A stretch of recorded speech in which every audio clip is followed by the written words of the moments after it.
Greetings, class, and welcome to week 12. Last week we started talking about ideology, and we're going to continue with that this week. This week we're going to jump right to the film and talk about that. This week's film is Inglourious Basterds, the Quentin Tarantino film from 2009.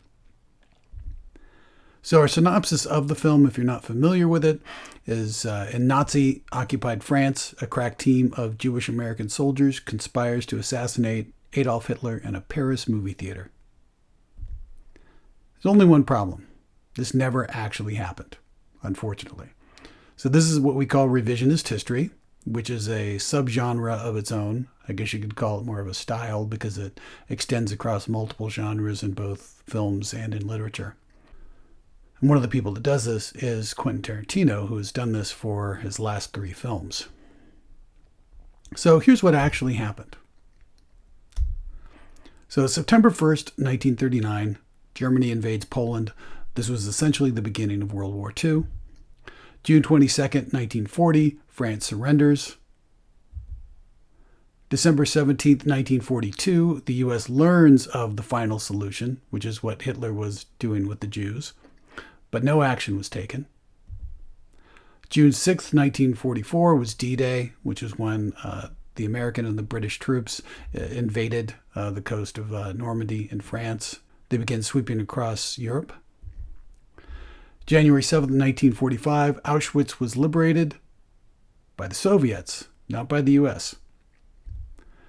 April 30th, 1945, Hitler commits suicide. And May 8th, 1945, VE Day, which was the official end of the war in both Europe and in the Pacific as well. So this is the real history. The film you're going to be watching, Inglourious Basterds, is a revisionist take on this. So our questions. Number 1, what ideologies are explicitly compared in this film? So look for the various ideologies that you're likely to find, especially when you have warring parties.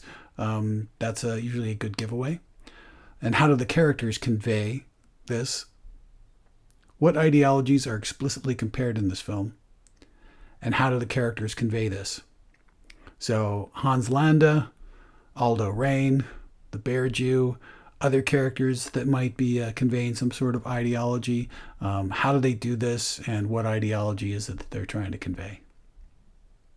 Number 2, why do you think this film was made? Number 3, what figurative techniques do you notice? Motifs, symbols, metaphors, and themes. The film is totally packed full of them. The very first scene with the farmer and with Landa, where they're drinking the milk, is a good place to start with that. And number 4, what filmmaking techniques are used to express the ideologies of the characters and the film? So be looking for how the characters are framed, how they're photographed, the use of color, the way they're spaced next to each other.